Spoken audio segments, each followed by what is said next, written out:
Welcome to another episode of Behind the Dreamers. I'm your host, Jennifer Loehding, and we are talking to the achievers, the creators, the magic makers, and the dreamers.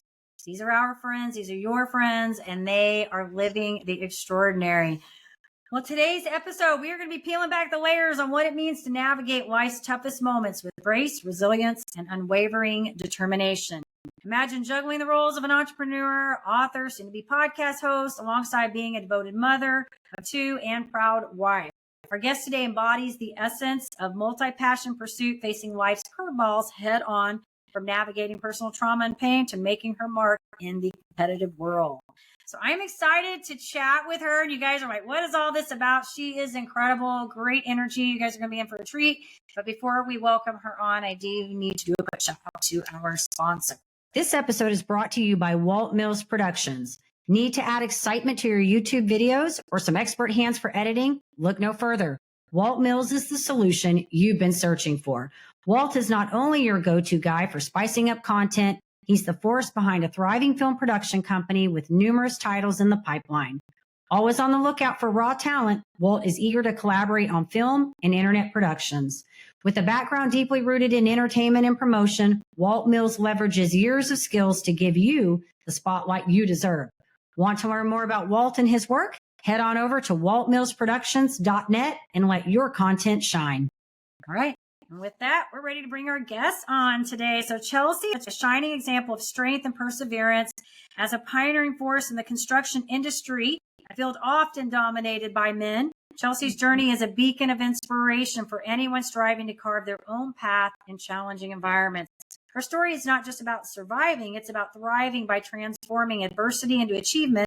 Chelsea believes in the power of sharing our victories over adversity to offer hope and solidarity to those in similar battles. So welcome to the show, Chelsea. So excited to have you here today. Thank you so much. I am so excited to be here. It's going to be so much fun because you are just doing cool things. And I know you just had a book release, which is so exciting. Yep. And so this show is all about, our stories, our journey, like what leads us to where we are, what we've learned in that process, how we can inspire people. And I know you embody all of that. So I really want to open this up and talk a little bit about construction. How did this happen?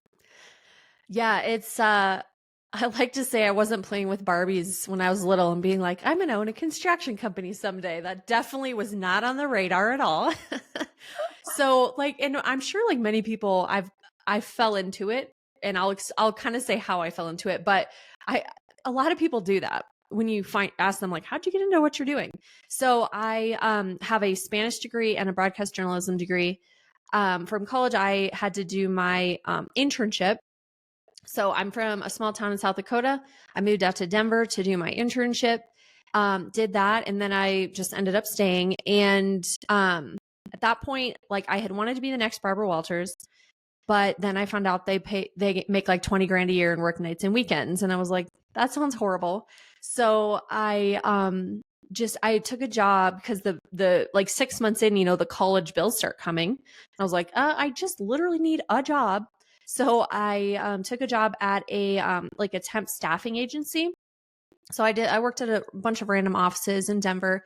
And then that lady passed me on to her sister, who was hiring for an experiential marketing and trade show company. So I went and worked. I started as a receptionist there and then worked my way up through the company for about 5 or 6 years. And then I kind of just had this feeling that I didn't feel like I was doing anything like that really mattered, in the world. I wasn't making an impact. But then I was like, I have no idea what I want to do. So did some soul searching. And then I actually quit that, got my master's in education, and became a high school Spanish teacher for 10 years. So did that till the last year was rough. Like one day a kid called me an effing waste of space.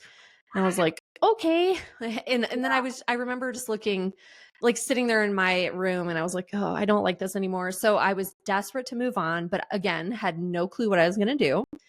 And I started applying for all these jobs. No one called me at all, like crickets. And I was like, oh my gosh, so the only job I got offered was as an office manager for a different construction company. So that's how I got into commercial construction. And then in March of 2020, randomly, because what else are we doing? I started my company. And I built that and still work that other full-time job until April of 22. So, and that at that point, I'm like, I cannot do this anymore. Like 2 legitimate full-time jobs is like just way too much on top of just life, right? It's like, nope. So yeah, so since then I've been running my company and we're over doubling every year. I have amazing clients, amazing employees, and I just am really grateful and proud of where we are right now. You gave me chills. Okay. So I have to back up in your story a little bit because my very first guest today also said the same thing about the journalism thing. She was like, thought I was going to be like the next Barbara Walters or something like that. She said, then I realized they didn't get paid anything. No. And 3 people today that said, and all of y'all had been like really good speakers, like it's funny. But they've all said the same thing. I was going to go into journalism and I realized I didn't make any money, Yeah. And I think the thing about the education and going into that, and then yes, these stories, they just, to me, it's so awesome to see how people sort of transverse through these different things and end up kind of where they are.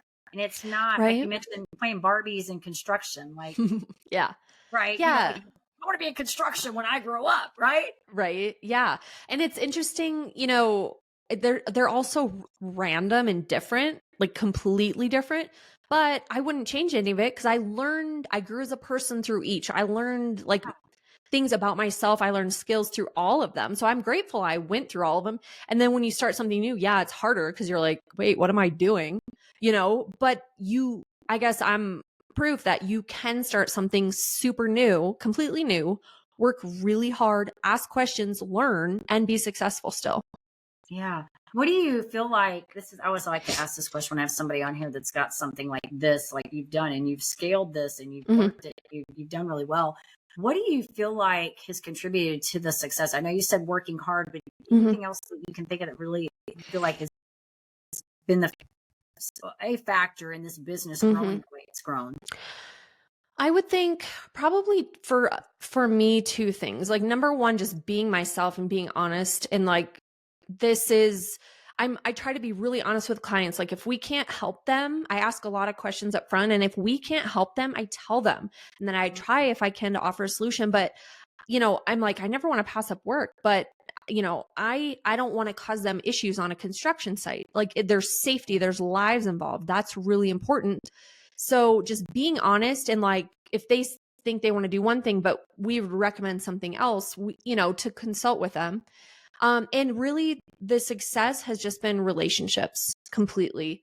Like, and that could go back when I was a teacher too. You won't get anywhere in life if you're good at building relationships and getting to know people and caring about that, you'll be successful in whatever you do. Truly, I think, because people care about you. Like I can get together with people and we're just talking about, what'd you do this weekend? They were talking about family. We're talking about life. And that's what people care about. So, and it just makes it more fun when you work together. So I would say those 2 things. I think those are great. And I think the relation part is so huge. And you're right. When you learn that skill, it will really transverse into anything that you're doing. And you kind of touched upon that when you said you learn things in each of those areas that you were in, and like the education, learning the relationship. Yeah. I just talked about this the other day about growth, right? Like I said, I was in 22 years of Mary Kay, and I learned a lot of things. I learned to coach, I learned to book, I learned to sell, I learned all these great skills that really go in all areas. But interestingly enough, you think about that. You had to learn how to build relationships. You had to learn that. And I talked about this the other day, how it really moved into when I started doing podcasting, because I started having to find out more things about people, right? Asking more questions. We used to always have the saying, Mary Kay, that nothing would happen until you sell something. Well, nothing really happens in selling until you get to know people. Oh, and totally. Knowing what they need and how you can help them, whether or not you can even help them, right? You may not have a solution for them. And I think it takes a certain amount of willingness to say, I may not be the right fit, but you being the client is more important. And I need to know whether or not what I have is a fit for you.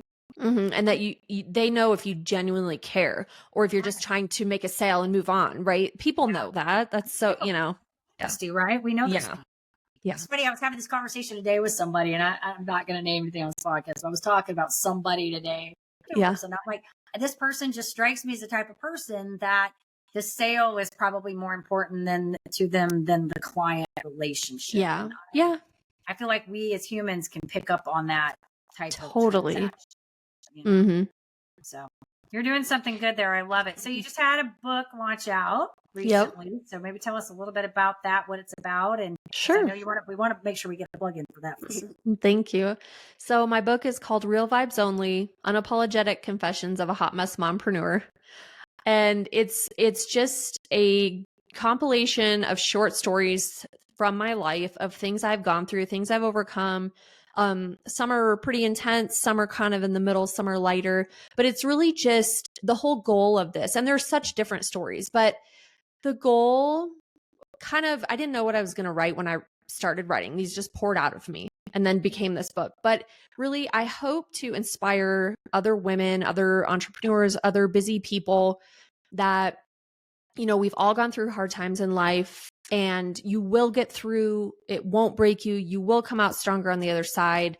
And just to give hope and really to say, be authentic and real. Like, why are we, especially as women, like trying to be perfect? And why, as moms, like, why are we trying to think we're alone and we're suffering in silence and we have to be perfect? That's right. Like, to find actual true connection and be happy and be fulfilled, maybe we should just be honest and, find our tribe so we can be honest. And it's not like you're sitting there complaining all the time, but if you need a day to do that, do it. And have that safe person that you actually can do that with, right? But have people building you up and supporting you and just being real. And, in this world of like fake Instagram, like, they're making people feel bad about being real or feeling like guilt or shame because we don't look like them. We're never going to look like them. It's so fake, Yeah. Yeah. I remember what the whole title was. I just like the hot mess mom part. I like that. Yep. And there's a lot of hot mess. I think the first chapter is called "If You're a Perfect Mom, Don't Read This." And then I list all the crazy things, and they're pretty crazy, that my 2 sons have done that week. And it's ridiculous. Well, and if you have boys, we know there's never a dull moment for sure. No. And my little one, we call the honey badger. He's crazy and I love him, but he's insane. And the stuff, I'm actually going to write a children's book about him because he has like run away naked. And my neighbor texted me a picture saying, "You got a streaker." He was 3. He climbed a 5-foot wooden fence and ran away butt naked. So he did that. He bought like a $1,500 dirt bike on Amazon. He does like the most random things. And I'm like, oh, please just like take it easy on me, child. Yeah. That's so funny. I feel like boys, I have 2 girls and then my youngest is a boy. And I feel like they're just a little bit different. Yeah, they're a lot different. They do different things. And so maybe my son's done maybe that crazy, but I feel like he has done some pretty crazy things. Yeah. I'm just like, please just stop. I know. My older son was like, "Oh, Mom, are you going to write a book about me?" And I was like, hey, bud, like, think of all the stuff your brother does and like all the material he's giving me, like I got probably 20 books for that kid. And he's like, thank you later. He might be. He's like, I get it. He's like, actually, I get what you're saying. It's okay that you don't write a book about me. Exactly. It's like the little one's got so much content. When they get older, he's going to be like, maybe you didn't want to know all that stuff, right? Yeah, right. So great. I love it. So good. So good. Yeah, I love what you're doing. What do you feel like? I mean, you talked about starting all this up as a new mom, or not say new mom, but a mom new in the entrepreneur space. What do you feel like some of the biggest challenges were for you that you had to really kind of, and it's an ongoing, I know these challenges, anytime we're in business are kind of constant, but maybe some things that you, for a new person maybe coming in that wants to start a company, some new things that you had to overcome.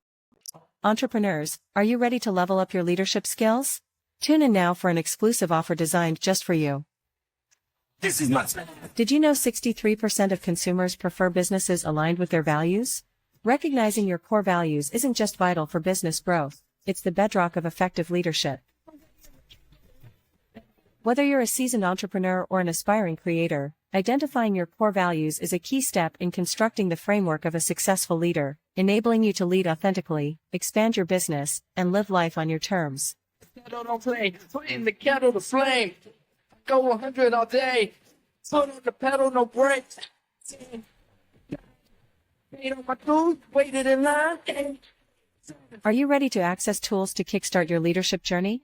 Unlock a treasure trove of insights and get your free resources at www.linktree/Jennifer Loehding.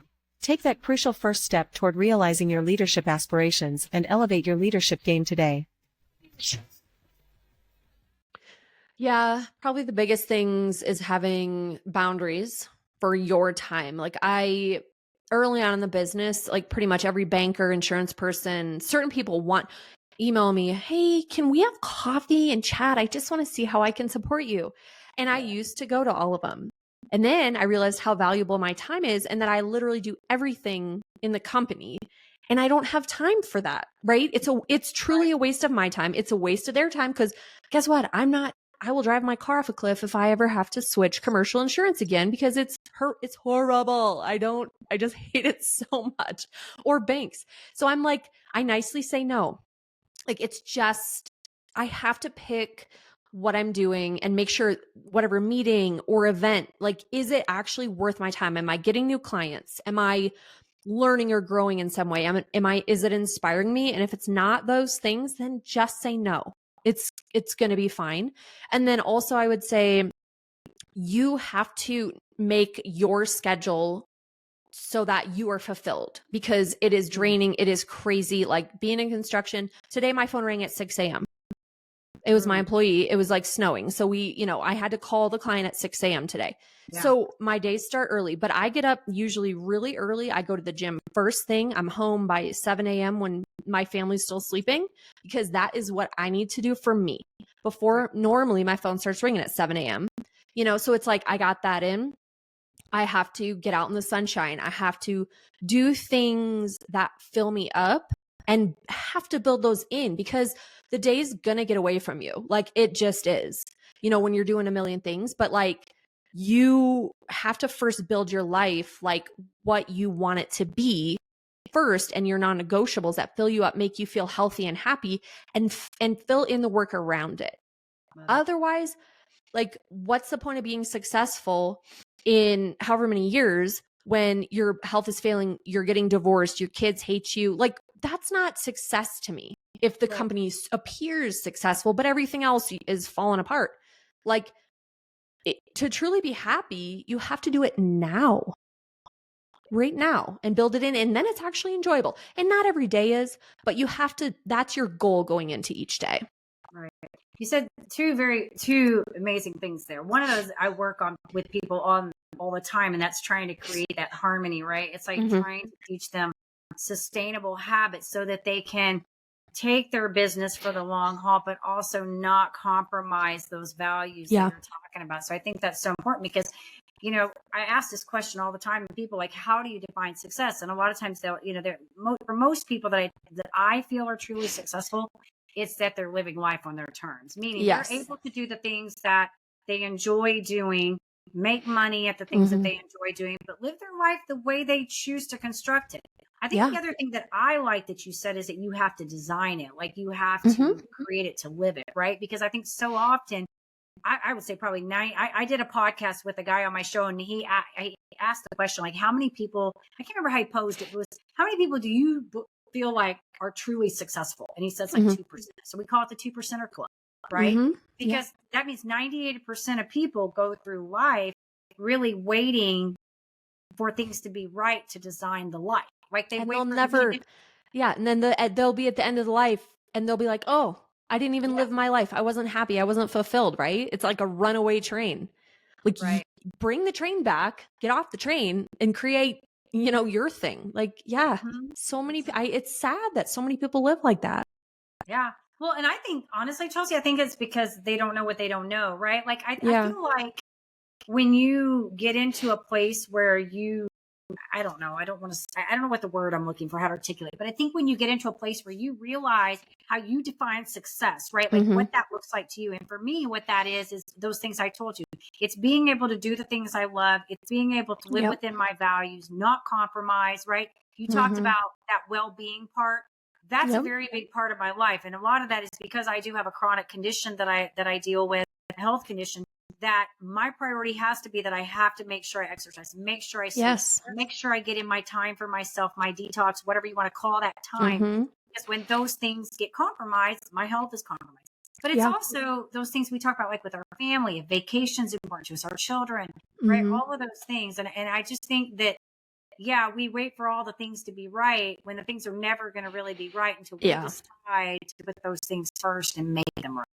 Absolutely. It's like learning to live in the messiness, the messy chaos, but that's beautiful now because life will never be perfect. And if it is, quote, perfect, that means you're like not living it. You're not like pushing Yeah. yourself. I mean, that just sounds boring to me. Like, Me too. it's, I you know need what to I go. mean? Like, I always tell my kids, like, we're weird. We don't want to be perfect. That's boring. You know, like we're weirdos, kids. And they're like, yeah, Well, mom. funny. I had a mentor that I worked with for a couple of years, and he used to always talk about this in business. And like I said, he's like, if you don't have a fire burning, it's somewhere in your business, you are not growing, right? And I Right, think that's yeah. how life is. It doesn't mean you go out and bring in chaos into your life, Mhm. but it means that the whole thing is a journey. Everything that Yeah. every step we take, every day we get up, every day we breathe is a journey. Mhm. And if you're sitting on the sidelines with this perfect every single day, then you're stuck in a non-growing pattern. And and maybe Mhm. that's okay for you. There's nothing wrong with that if it is Yeah. okay for you. But for people like you and I who want to be Yeah. growing, I imagine most of the listeners that are listening to this show, we all Mhm. want to be growing. We want to continue to thrive. Yeah. And that means there's going to be a little messy in the middle, period. Totally. Like we aren't meant to live mediocre lives. Like we are not meant to do that. Like we'll be like nervous and doing things that scare us because that's who we are. We want to be pushing ourselves and growing. Like I have a million things to do and I'll try to get some stuff off the to-do list, but then I'm like, oh, I want to do this. I want to do that. Like it's like, I don't think I'll ever not stop having a massive to-do list because I keep thinking of new things that I want to do. I'm like, oh, stop it. But I can't. I just can't. The minute things start to settle down, I'm like, maybe we should shake something up on the podcast, or maybe we Right. should create a new title for this. Let's change everything. Let's just change it all up. And then I get bored and I'm like, let's just put it all back again. So Right. I know. I was talking to a guy before earlier today, and he was like, we were talking about creators and stuff, and how Mhm. when you're in the entrepreneur space and you're kind of a creator, all of us, I think, have a little bit of creator Yeah. in us in some way, that we just continually, we get to a place where we can be okay with who we are, but we like creating and we like manifesting things. And Yeah. it doesn't mean that we're necessarily unhappy. It just No. means that we enjoy, like I told him, I said, for me, I don't know about you, but I love ideas. When somebody, I'm like a sucker for an idea. If somebody calls me up and they're like, hey, I have an idea, like I'm excited. Like, You're like, ooh. I want to know. Tell me. Do I need to know about it? I have to, like you, say no to a lot of things because I can't be a part of all of them. But I love ideas, and I love Yeah. telling me things are creating. And so, yeah, there's so much goodness in all that you said. Chelsea. It's just a lot to be said about all of it. Get those priorities in place, right? Yep. So you're doing cool things. So you got a podcast about to launch here pretty soon. You're excited about that. You're trying to get the name for that. You want to tell us a little bit about it? What's going to be happening with that? Yeah, this is not my zone of genius, is thinking of names for things. It's really, I just feel bad at it. You know, when you know you're good at something, I'm definitely not good at this, and I'm trying so hard, but I'm trying to name the podcast, but really I want to do solo episodes and then with guests, but very similar to your show. Like I want to have inspiring people on, telling stories, telling things they've been through, going through adversity. What did they learn from it? How did they get out? You know, just inspire people and also just talk about real life, you know, and not this fake stuff that we see everywhere. So yeah, I just love every time I'm on a podcast, I leave, I'm like, yes, you feel so good just connecting with people, right? Other driven, positive people. And yeah, so that's kind of the goal. But yeah, I just need to find the name. You will get it, you know, and I will. About podcasting, you know, I think I've met so many incredible people on these shows. Yeah. Probably over 300 people now. Yeah. And I tell you, learn so much from them. Like I learned so many things. And you hear a lot of the same things come up in different ways. Different ways. Right? Yeah. Yeah. But I think it's so fun being in that because like if you have nobody to talk to, just do a couple episodes. Like you get your cup filled in a day, and it's like, Oh, man, totally. I never had to leave my house to do it. You know, Yeah. it's such a good thing, and I think with all the world, there's so much negativity out there that it's fun when you get to have positive things to put out there, and that's why I like doing. That's why I like talking to people like you because I think that we just don't hear enough of that. Yeah, it's inspiring. The world's like heavy and just cold and sad and like depressing every time that I run from the news, like literally run. I hate it so much, but my husband loves it. And I'm always like, more death and destruction. And then I like run out of the room because I hate it so much. And it's like, because I'm an empath and I'll hear a story accidentally or accidentally read it and then I'll cry about it for months. And I'm like, why did I read that? I'm like, that way too. no. It's so funny you say that because a lot of times my husband has like a couple things. You know, we're in Texas, so he has a couple things. It's like politics, gun shows, and self-help. You know, and you give it down. I'm okay with the self-help, but after a day of, you know, a whole day of doing that, like I'm done. I need out of that. I don't want to look at guns, and I don't want to hear any politics. Oh, I hate talking about politics too. We got on tonight. Which one are we doing tonight? Are we gonna start cycling them? We're gonna go through the cycle. Can we maybe just put some trash on for a while? Yeah, like mindless, like Maybe it's a new thing or something. I'm like, the gun show. Like, how many times can we look at the gun? They look my husband would love that. I'd be like, oh my God, seriously. Yeah, I'm like, they all kind of look the same. I don't know. What do we look? He's like, no, this one's better. Just go by yourself. Yeah. Like, I'll go do something fun. And I am an empath too, so I do that with like the animal things. Like I see animals and stuff like that, you know, they come over my thing, and I'm like, yeah, I'm like, why did I see that? Yeah, it's so bad. Well, I'm excited for your podcast because I think it's going to be great. You will get that title figured out. You know, I have become an avid fan of the Chat GPT these days. And funny story, I was trying to create a title for anybody out there listening to this. I was trying to create a new title for my business cards because I went from doing. You know, I was in Mary Kay for 22 years. So I was like an affiliate marketer. I was a consultant. Then I went to affiliate marketer. And then I was trying to figure out, like, what do I put for the type of coach that I am? Because I'm a hybrid between like a life coach and a business coach. I can do both. But I do more of like what I told you, where I'm trying to teach people how to bring the two together. It's not just about learning how to do your business, but how do you navigate your life? And so I was like, in Chat GPT, I kept typing in, like, give me a title for this. Give me a title for this. And I finally, it gave me like, Success Maven. I was like, I don't know about the Maven, but then I got Success Architect. And I like that because I kept using the word architect in my program that like I was teaching them a framework of architecture on how to design their business in alignment with their life. And it's this whole program. So I ended up coming up with Success Architect. And then somebody told me, they're like, I kind of like that title.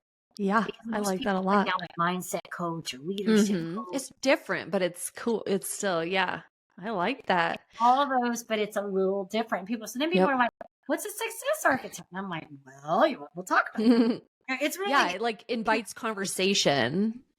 I actually am using Chat GPT to try. The other day, I just wrote down all the words that I like describe the person I'm talking to and then I put them in. I'm like, create podcast names for this. And I have like 60 to go through but I'll probably, it's more, I'm just using it for inspiration to like pick and choose. But I have a friend just told me about that like 9 months ago. I'm like, what's this? I live under a rock. I don't know any of the cool stuff or tech, but it's amazing. It's really impressive. Yeah, you when you get ready to do, that's a whole nother conversation we can have when you get ready to do the podcast. Oh my gosh, you can do your body. I mean, so much. Yes. And with your title, you may even, like you said, inspiration's kind of, I think that's what I ended up doing. I ended up pulling it wasn't like it said Success Architect. But you saw it. But I kind of, it's kind of like in that, was it Sesame, the TOO2. Yeah, right. But it gives you ideas and helps you maybe think differently than what my brain is doing, which is not good. Probably, I think we get so, I had a guest come on my other show that was talking about the right brain and the left brain, and we get so task oriented. Yeah. The creative side of our brain sort of goes in stall mode. It does. That's why you have a hard time.